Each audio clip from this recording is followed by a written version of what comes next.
nervous because I'm here now. Welcome in, everybody, to another episode of 410 Sports Talk. I'm Glenn Martin here with my co-host James Haskell. And in this episode, we are going to preview the upcoming matchup. Baltimore Ravens playing their most hated rival, the Pittsburgh Steelers, a healthy Pittsburgh Steelers. So this one's going to be interesting. Before we get started, please take a second, click the subscribe button, give us a like. And if you're interested in interacting more with the show, you can check out our Patreon. But Jimmy, get us started for the biggest of matchups. I mean, there's nothing bigger than Steeler Week, right?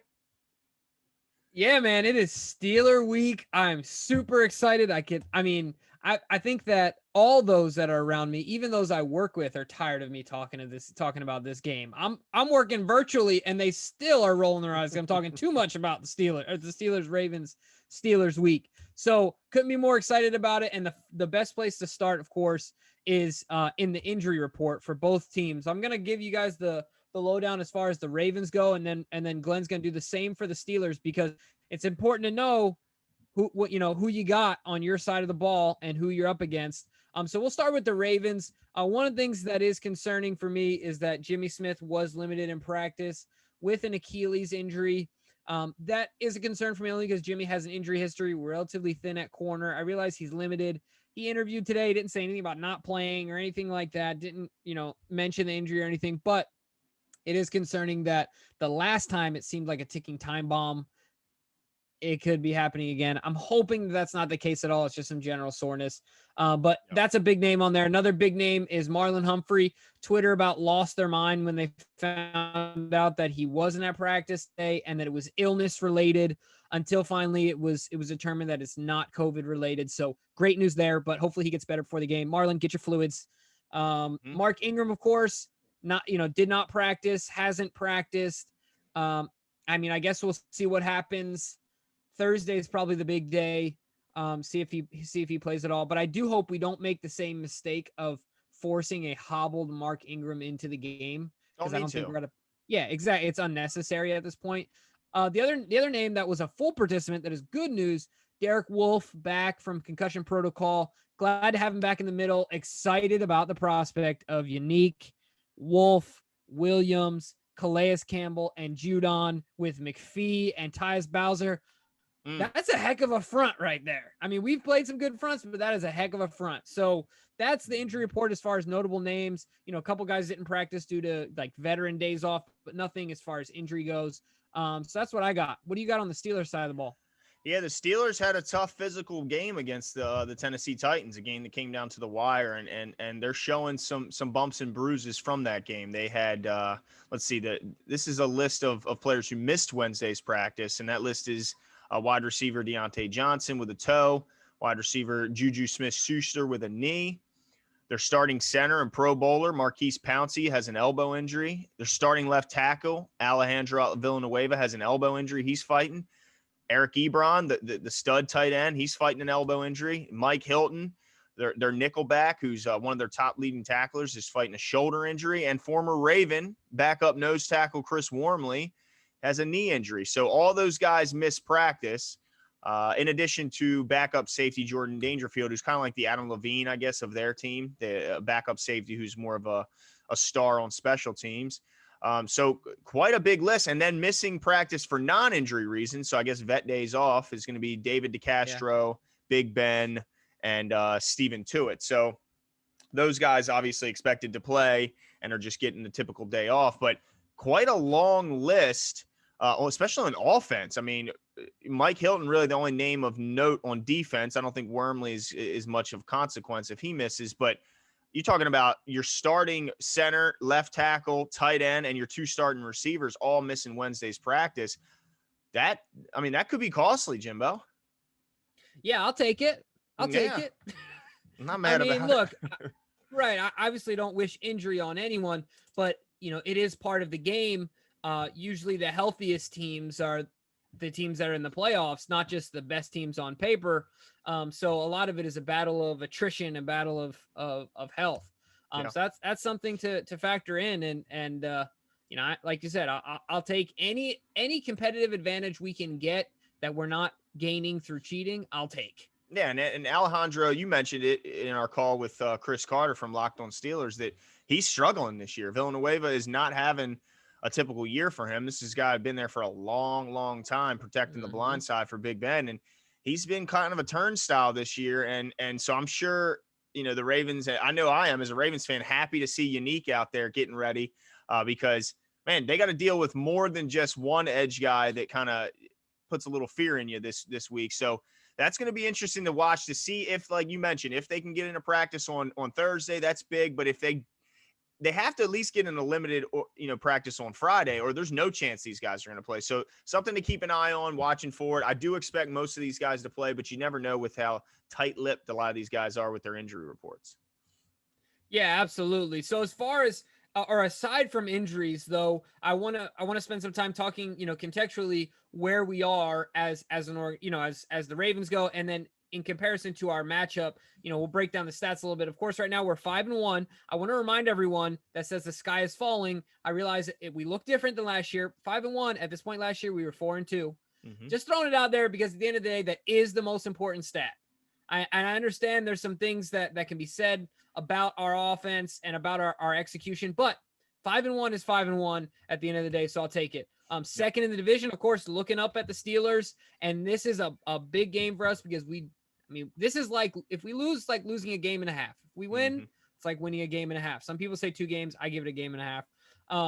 But either way, huge game, huge implications. But let's talk about the stats of this game.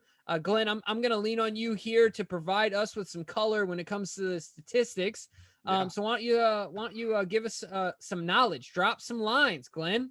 All right, well, let's start on the offensive side of the ball for both teams. I'll start with the Pittsburgh Steelers first.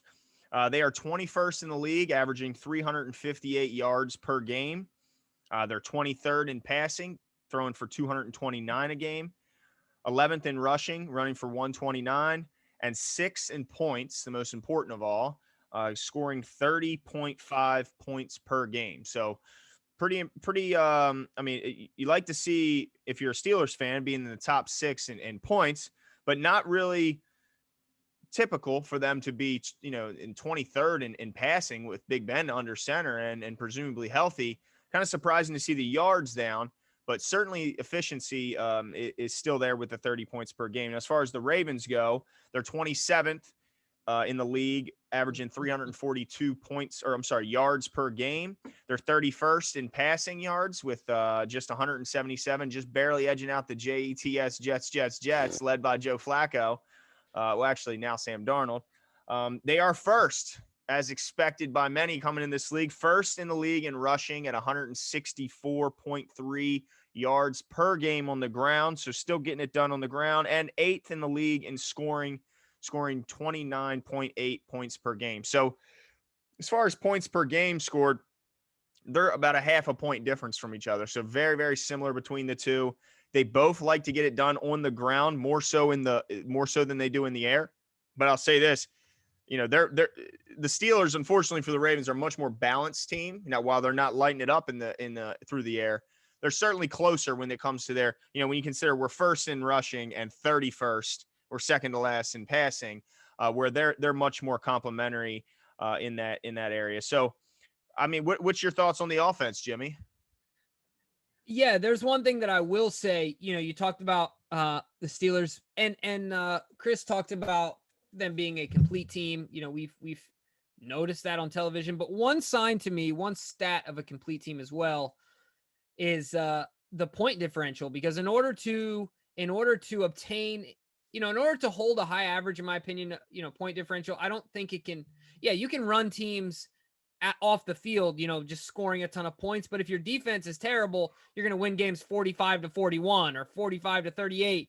So being able to maintain those wide margins, I think, is a sign of a complete team. And I'm a homer, but we are number 1 this year in point differential, and the Steelers right now are 3rd. So, not too far behind. But as far as that goes, I think that's really important, something to keep in mind as well. But as far as our offense goes, I'm shocked. I'm not shocked, but it is incredible to think about. Last year, I think we averaged 202 or 205, something like that, per game on the ground. Yeah. And we're at 160 and change, and we're still first in the league in rushing yards per game. It's incredible to think about how far we were, outside of the norm, how much of an anomaly we were. We were a few standard deviations away from what was normal. Few first downs a game. Yeah. I mean, it's insane. So yeah, I'm still confident. Okay. Well, let me get To into some of me, these defensive numbers. Yeah, go Okay. ahead. All right. I'm gonna get into some of these defensive numbers because I'm hoping you still stay this confident because I'm gonna start with Pittsburgh. They're first in the league in yards per game. They give up 286 yards per game. Through the air, they're sixth, giving up 217 yards through the air, and they're second in the league in yards per game given up in the run game. Now, they're first as far as total yards, but they've played one less game than some of these teams. So, as far as yards per game, they've given up just 68 yards on the ground per game, which is absolutely incredible. And then points, you mentioned they're sixth, giving up 19 points a game. So, still phenomenal. I mean, they're when you talk about first in yards, sixth against the pass, second against the rush, and sixth in the points, that's pretty freaking good. Now, Ravens aren't bad neither. Let's get over to them. They're ninth in the league against total yards, giving up 339 a game. They're 14th against the pass, giving up 230, and 11th against the run, giving up 109. But this is where it matters most, right? The stat that they are number one in, and the stat that matters most is points per game allowed. They give up just 17 a game, which is outrageous. It's unbelievable. So, and it goes to show, I mean, it really doesn't matter what you do between the 20s. It matters if you can get in the end zone and score points. So they're doing a great job there. But let me ask you this, Jimmy, did you expect going into this game in week 7, I think we are, that the Steelers would be giving up 40 less yards on the ground per game to this point? Does that scare you at all? So I think it's technically week 8, right? Is it week 8? Okay. Let's see. We're 5-1. We had a bye, so we're in week 8, right? Does that make sense? Yeah. So, no, it doesn't halfway. scare me. Look, at the end of the day, I think that just like any divisional rivalry, I don't know how much you can put stock in a couple things. It's going to be physical. It's going to be competitive. It's going to be close. But outside of that, I don't think too much matters as far as what both teams have done this year. I see it as an isolated situation, and I see that every year. Every time these teams face off. When you hear that they're second against the run, but first in yards overall against the run, if we can't run the ball, if the Ravens aren't able to run the ball, are you still can they score enough points to beat the Steelers through the air?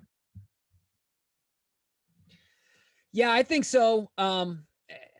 I'm kind of showing my hand here as far as my prediction because I'm feeling pretty confident about this game. Good, I like that. Maybe I'm a little delusional, but I do think we can get it done. I don't believe in their secondary this year. We just talked about they've already given up 3 plays this year. I think over 50 yards or something like that.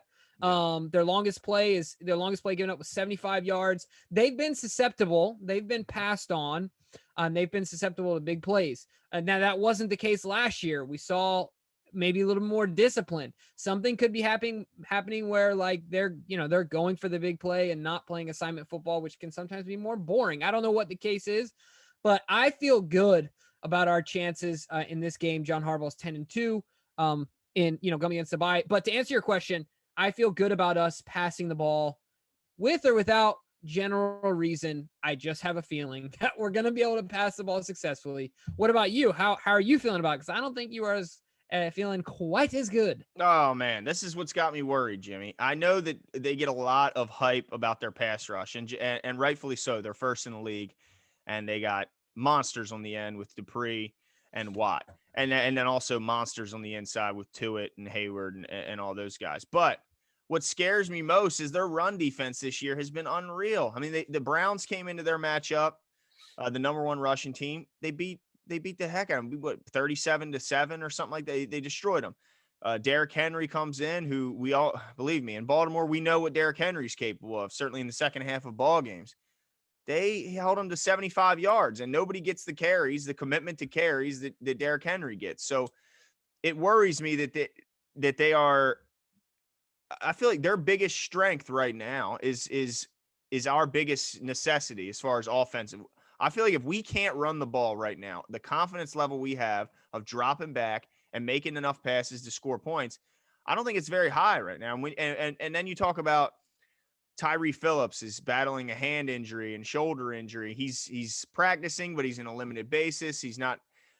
Man, that scares me when you're talking about a line that's now it's a little banged up and it's not been playing really to its potential as as of yet as it is. So I'm worried. I'm worried that they shut down this run game and force us into third and long, and then those pass rushers can kind of pin their ears back. So I'm more worried than you are, but I'm hoping you can kind of talk me off the ledge Yeah, here. so let me try and help you out a little bit. This is what I was thinking about, and I mentioned this to you in a phone call. So I want to reemphasize this because I feel like I didn't do a good job of articulating myself previous to your comment. So I think that our passing game will be successful based on our success in the run game. Now that sounds counterintuitive based on the fact that you just talked about how they're best against the run, but I don't think that I think that this game Lamar is going to shine in the run game. I think he's going to be decisive. I think he's going to put his foot in the ground, and I don't think we're going to see runs after him sitting around the pocket for 5 seconds.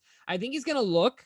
He's going to give it a little bit of time, run through his progression, but I don't think the hesitation is going to be there. I think he'll simplify his reads. I think he'll simplify his mentality, get together with Josh, get together with Coach Urban.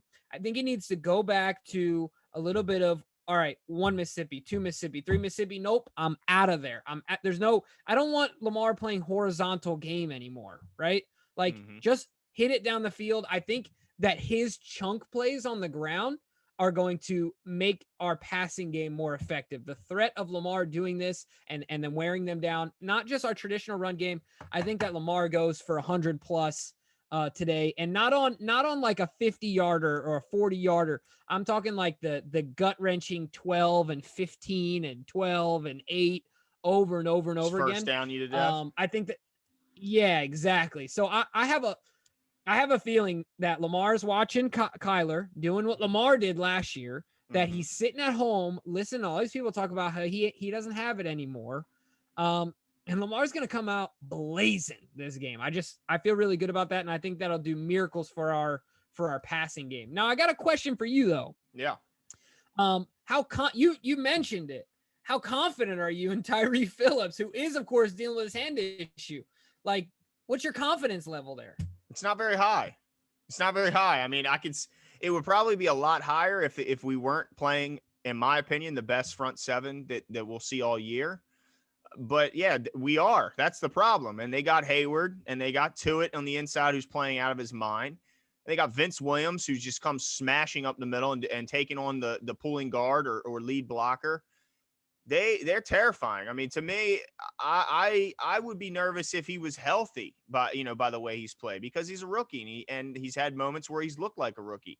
So the fact that he's banged up and it's a hand injury, I mean, is there a more important part of your body as an offensive lineman than that initial punch? You need your hand. I mean, I need your legs too, but I'm just saying you need your hands to be able to punch the defender and knock him off balance, and also to get inside his pads a little bit. If your hands grab him a little bit, I mean, they do. That's just what it is. So if you're telling me one of his paws is a little dinged up, that's worrisome. I mean, that's worrisome for the pass, but it's also worrisome for the run, because I think if Makari's forced to go in there, I mean, I know how you feel about Makari. I'm not necessarily that confident. So let me ask you about the guy behind him, because I mean, I think you know how I feel about Tyree, and you might be able to kind of answer two questions in one. So Tyree Phillips is in there, and let's say he plays to his potential. He plays well. Ingram's likely going to miss, is what we're seeing. It doesn't look like he's going to be able to get out there. So let me ask you something. We saw when we saw the Browns play, Odell Beckham leaves the game. At the point where Odell Beckham left the game, Baker Mayfield was 0 for 5 with a pick, and they were talking about benching this guy. He goes out, and all of a sudden, he's perfect. His only incomplete pass the rest of the game was a spike to stop the clock. He threw 5 touchdowns. He was pretty much he was unstoppable. He's perfect. I wonder if Baker's better off without OBJ. And let me ask you this. I'm going to relate it back to the Ravens. With Ingram out, they've obviously been feeding a lot of these guys the ball. They haven't been riding one guy. So could the Ravens backfield potentially be a little bit better? The fact that Ingram might miss since a little thinner and they have to go with just Dobbins and just Gus in the backfield. Yeah, I'm glad you brought that up because I am in the camp that we need to feature one of these guys a little more. I'm obviously a Gus guy, but at the end of the day, I'm not biased towards one or the other. Whoever is producing needs to be featured, needs to be given an opportunity to do so. It shouldn't be, I pop up after a 7-yard game, look over and to know, I'm not sure if I'm coming out of the game or not. We need these guys to get some momentum going. So I do think, look, the last time Gus Edwards played the Steelers, he went for a $120, and 1 or 2 touchdowns. I don't know, but who was his quarterback too? Yeah, RG3. So no Lamar effect here. And the Steelers could have made the playoffs if they won that game, and Gus beat them down. Glenn, how do you negate a pass rush? Well, you got to run right at them, smash them in their mouth. But let me correct you. They could have made it if they got some help, but they needed to win that game. Yeah. Right. Go ahead. Right. That's what I mean. But people thought say, they needed to win. Yeah. Right. People were saying there's no way they could have been in the playoffs. Mathematically, they were still very much in that race. They were playing for something. All their starters were on the field, and Gus Edwards was smashing them in the face and taking their heart out of their chest. I mean, it was that simple. And so I want to see Gus in this game be given the opportunity to do the same thing. So yes, to answer your question, I do think that it would be a good thing, not long-term, not for every game, but maybe, for this game to not just as Gus, but feature a guy. I think it could be better than having definitely a hobbled Mark out there. It's totally unnecessary. What are your thoughts on that? Yeah, I agree. I think it'd be nice to see, obviously we don't want Mark to be hurt, but we don't want anyone to be hurt, right. But it will be nice to see what that looks like without such a crowded backfield, without a backfield where you're worried about getting this guy's carries. You want to make sure this guy stays fresh. You want to make sure this guy. Now you don't have that worry. And last year we saw that you don't need 3 backs when you have Lamar as in the backfield. You just don't. I mean, Justice Hill saw a very few amount of carries when it was meaningful. I mean, he's most of his carries were in fourth quarters of blowouts or something like that. So I agree with you. I want to see more of that, but I want to see more of Gus. I saw that. I think I saw Justice Hill was activated. I'm hoping that that's, a guy who isn't up for the game, but hey, they could end up using 3 running backs, even if Ingram isn't healthy. So that would kind of defeat the whole, our whole argument here, our whole discussion here. But let me ask you this, because hold on, I got one for you. Here. All right. Ask me. I got one for you. Okay. So I'm feeling good that Lamar is going to have a bounce back game. Mm-hmm. Unless you want to stay on the running backs here, I want to talk about Lamar. Last time he played the Steelers, threw 3 picks, got sacked 5 times. Career high for sacks, and most likely, career high for interceptions. I don't remember ever having a 4 interception game. Mm-hmm. So had a poor performance. We still won that game. That was, at the beginning of his MVP. That was kind of, of his ascension, but still in the same season. What Lamar will we see in this game? Yeah, that's a good question. I think you're more confident that it's not as reliant on the run game. To me, I think we need to establish a run attack for him to have the big game you're talking about. But here's what I'm confident. Here's what makes me confident. They're coming off of a bye week. I listened to Lamar's press conference. He said he got together with a bunch of the guys and they practiced. They couldn't go anywhere because of COVID rules. So it's not a typical bye week. And they're pretty good off of a typical bye week. You mentioned John Harbaugh's 10-2 off of a bye week in his tenure. So if they're 10-2 and you're telling me they put in more work in this bye than they had in previous, then, that sounds pretty good. I'm pretty confident about that, so in that regard, I'm thinking he's going to have a good game, but I still think it's important that you got to have a run game, because I think his ability to throw off play action is like one of his biggest strengths. That fear of the rush attack just influences the defense in ways that gives you free runners. So I'm not as confident if they shut down our run game that we're going to be able to score points just by going through the air. So I think that a lot of what version we see of Lamar will be dependent on the run game. I mean, what you seem confident whether we run the ball or not. How are you at this point? When I see TJ Watt, he's screaming in, he's stuffing the run, he's making life hell for quarterbacks. How are you this confident, Jimmy? Because you seem no concern. No, I'm not concerned about this game. And the answer I'm going to give you, I don't think is sustainable for the entire season or the long-term success of the Ravens. But Lamar Jackson is one of one. I absolutely believe he is one of few people, and I would argue that he has the skill set to be the single most influential player in a game. Now, listen to me carefully here, because I'm not saying right now he's the MVP. I'm not saying right now he's playing the best or anything like that. But based on his skill set, and we saw it last year and we've seen it throughout this year, in spurts, I think he can have the biggest impact. Now, the way we win this game is not going to be, like I said, not going to be a formula for long-term success. But I think Lamar will be the engine, will be the opener, the middle, and the closer of our offense. I think he's going to be our leading rusher, and it's not going to be close, right? I'm saying that, Gus and Dobbins are somewhere around the Gus is maybe somewhere around the 50 mark, but Lamar is going to be 100 plus. I just think he's going to take the game in his hands because he's one of one, like I said. So TJ Watt is an athlete, sure. Lamar Jackson is more athletic. Bud Dupree is an athlete.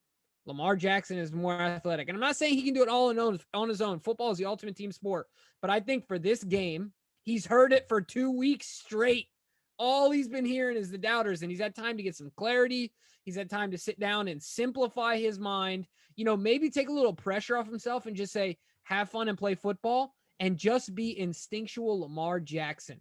And that alone, I think, can carry us to this singular victory. I'm not saying throughout the season. I agree with you that for our long-term success, we absolutely need our running backs having good games, right? And establishing the run game. But I think in this game, Lamar's going to light it up in the run game, and he's going to do enough in the passing game. And he's going to show him that he's the MVP. He's the second unanimous MVP in the history of the NFL. People are writing this guy off. I can't get over it. This is insane to me.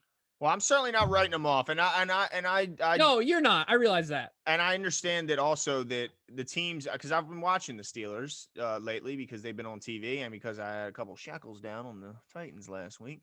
But also, so I will say this: they played a Titans team that just lost their star left tackle and lost their star right tackle in free agency with Jack Conklin going to Cleveland. So I understand that we have excellent tackles, and that's what you need to play a team like the Steelers that are bringing those bookends with Bud Dupree and TJ Watt. So I understand that we do have some good guys too. I remember Harbaugh said that in his press conference. He said, look, we got some pretty good guys too. Okay. And so, yeah, I know what they're bringing, but guess what? We're bringing some pretty darn good football players too.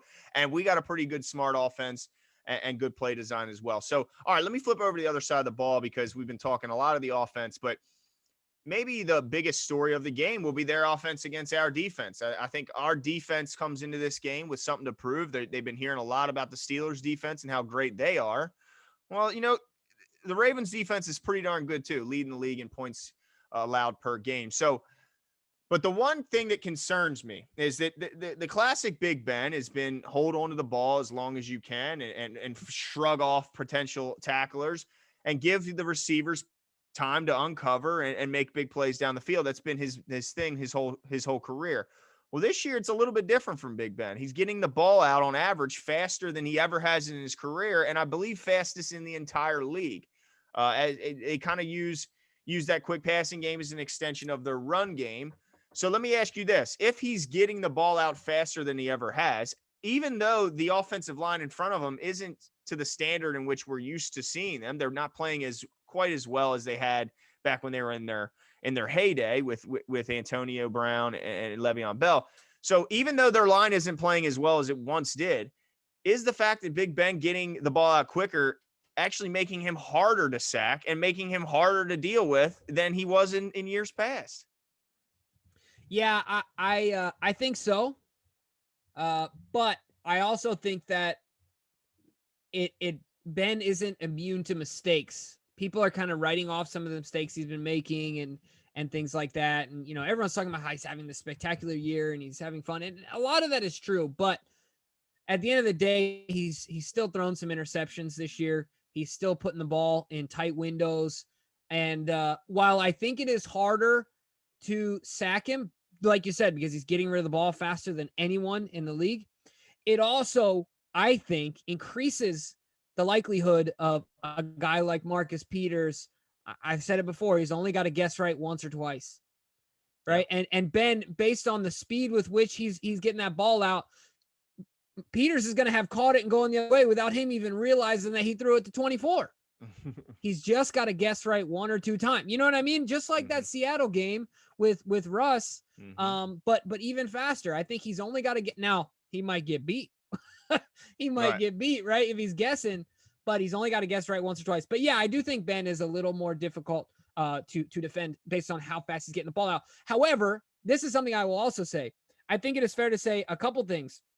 Everyone, and I'll get back to the defensive side, but I'm making a point here, so bear with me. Everyone has been saying how great they are, how great their defense is. Absolutely. I already said Lamar's 101. They haven't played a mobile quarterback like Lamar Jackson. Don't bring up, not you, but like, please, in our comments, don't bring up Ryan Tannehill. Right. And when you're comparing his mobility to Lamar Jackson, that's like comparing me to Michael Jordan. It's just dumb. But the thing, offensively, what I will say is that it's fair to say, I think from a physicality standpoint, especially Marlon Humphrey, and Jimmy is a heck of a physical corner based on his size. Marcus isn't known for his physicality, but he's got a different mindset or a skill set there. But my point is that I don't think they face a secondary like ours, where when you're getting the ball out quick, a lot of it is based on timing, being in the right spot at the right time.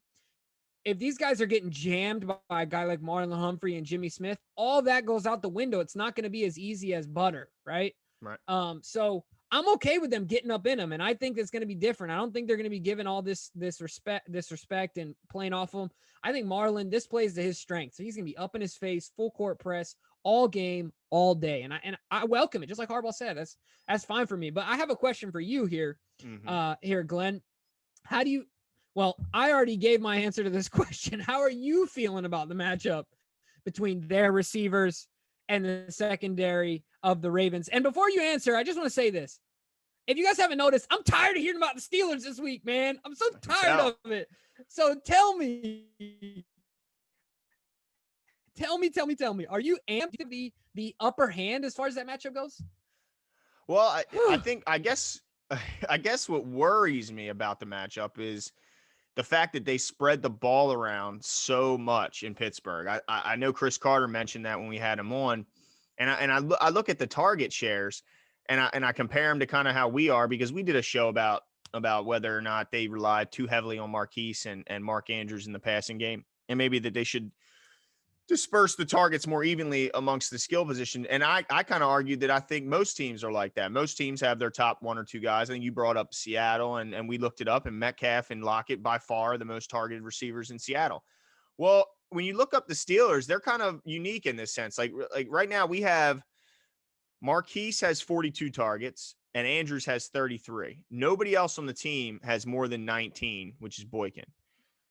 So we just have two players over 19 targets on our team. Well, on their team, they have Connor, who has 20. They have James Washington, who has 27. Ebron has 32 targets. Deontay Johnson has 41 targets. Chase Claypool, did I say 25 targets? Juju, 42 targets. So as you can see, they have, 1, 2, 3, 4, 5, 6 players that will command a heavy amount of targets. We only have 2 that are over 20. They have 6. So I guess my concern is, while I agree with you, our corners our duo is the best in the league. There is no duo better than Marcus Peters and Marlon Humphrey, but it's hard to know who they're throwing the ball to. I mean, they throw the ball they spread the ball out so much. I mean, you got to look at Chase Claypool. He's 4th or 5th on their team.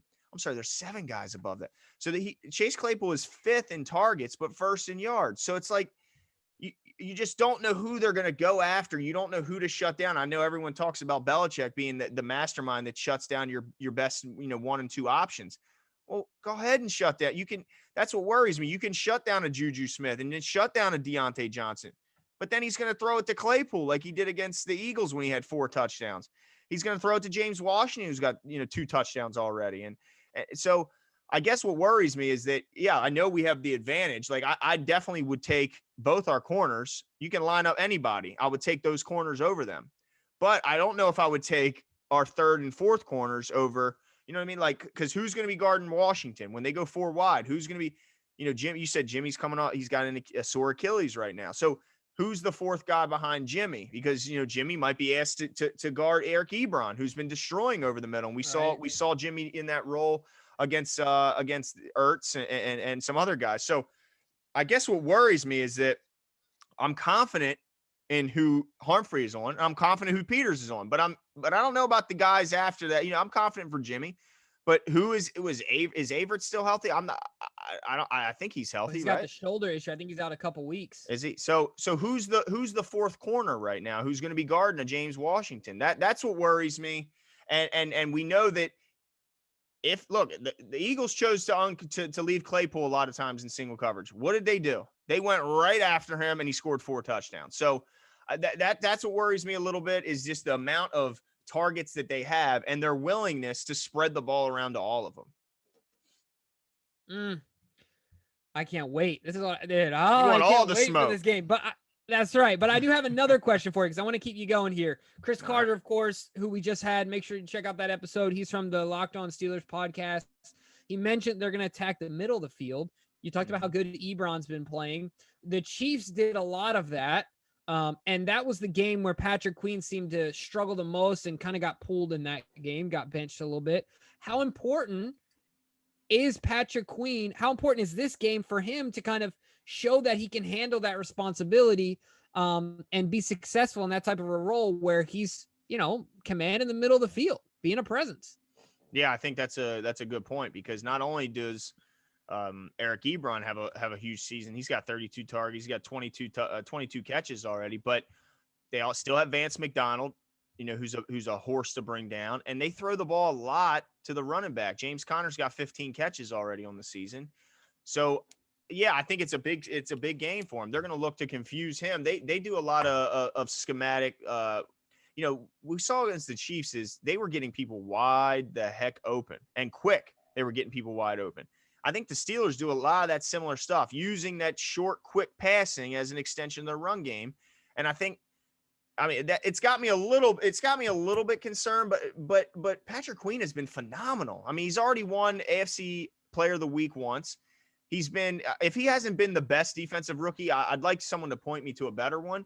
I mean, the guy's been putting up numbers. So I'm excited about this game, more so than I am worried. I'm excited because I want to see what Patrick Queen's got. I think, it's not unreasonable, or it's not outlandish to think that a rookie middle linebacker who had no preseason would get a little exposed against an Andy Reid offense that we know is probably the most creative in the league.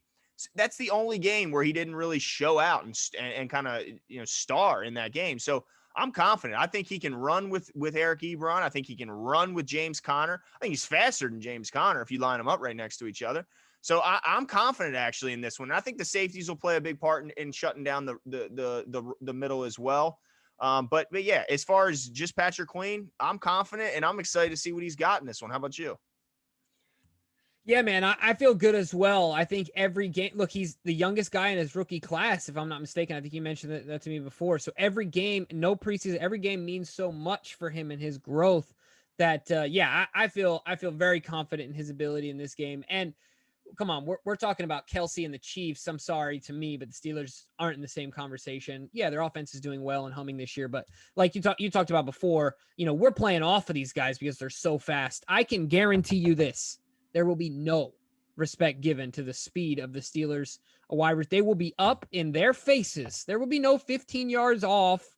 There will be none of that. I'm not saying those guys aren't fast, but they're not the Chiefs. And I think that Marlon and Jimmy and Marcus to a certain extent, but definitely those two are going to be up in these guys' grills. So I can't wait. I can't wait. Oh, I can't wait for this game. So let's get into it, Glenn. Mm-hmm. Our keys to the game, both offensively and defensively. This is what we'll do. I'll let you give your offensive, then I'll go offensive, and then I'll go defensive, and I'll let you bookend it here. I'll let you end. Does that work? Okay. Yeah, sounds good. So I'll start on the offensive side of the ball. For me, the Ravens have to stay ahead of the chains.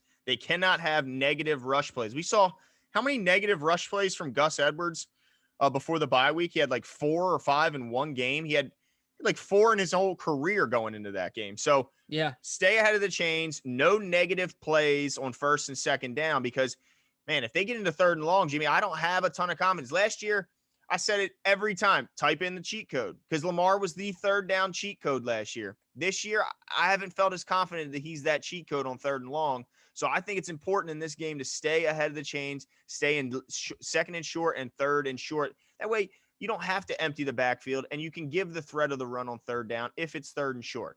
All right, so what's your offensive key?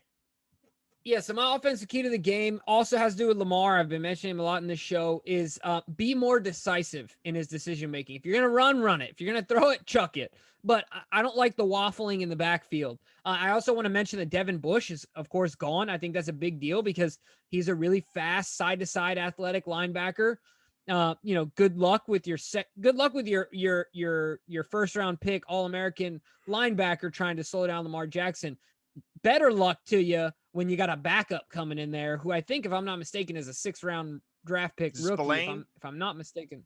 Yeah, and I know that he's surprised to see he's even in this game because I saw him have a collision with Derrick Henry on 3rd and 1 last week that he left the game. I don't know how he's not in the concussion protocol. The loudness of that swat when they met each other at the line, it was incredible. So I don't know how he's in the game, but hey, good for him, I guess. I guess maybe he can count his ABCs backwards and answer all the questions, even though he's like half inundated, Yeah. So I think that's going to be really important for Lamar. Just be decisive. Whatever your decision is, be confident in it, make it quickly, and go. Because I think Lamar is hard to stop when he's decisive. So defensively, though, my key to the game here is limit the yards after catch. You talked about the fact that they get it out quick. Mm-hmm. All right, if they get it out quick, let's stop the bleeding there. Let's not turn a 5-yard throw into a 50-yard gain, right? Mm-hmm. Yep. So tackle and gang tackle, run to the ball. Don't let yak yards pile up. So that's my defensive key. What's yours? Well, ours are very similar. Mine is disrupt the receivers at the line to throw off the timing, and it's kind of a little bit like how you were saying, how they like to get that ball out quick.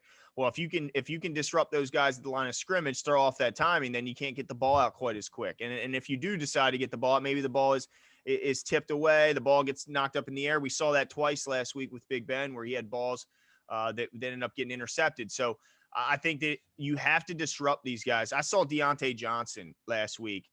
He is a quick receiver. I mean, that guy is fast. So I'm not thrilled that Tavon's still not here. I mean, there's nothing we can do about that, but I do worry that you mentioned that that they're not going to give him respect. I think that if you are going to press up on a guy like Deontay, you have to be ready because he's quick, he's fast, and he can move. And now the thing is, he's battling a toe injury. He's been battling it for a little while now. That certainly could affect his quickness. But I think just overall disrupting their receivers at the line will throw off the timing in their passing game, and I think it'll pay dividends for the defense. So. That's my defensive key. Let's get into some big game predictions. We like to predict one player on offense and one player on defense each week that's going to have a big game. We're going to tell you what they're going to do. So for me, I'm going to get us kicked off because I'm stealing this one before you can. Yannick Ngakoue is in town. He's in a Ravens uniform on the practice field, and I think he's excited about this matchup. He's from Bowie. He knows what this rivalry is all about. He played at Maryland. He's ready to be more, he had some pretty good games as a Jaguar against the Steelers. So even, the motivation even goes up even higher now that you're in you're in a Ravens uniform. So I think Yannick gets his first sack as a Raven, and he does it early. I'm talking first half, Jimbo. All right. I like it. Just double down. Say first quarter. All right. First quarter.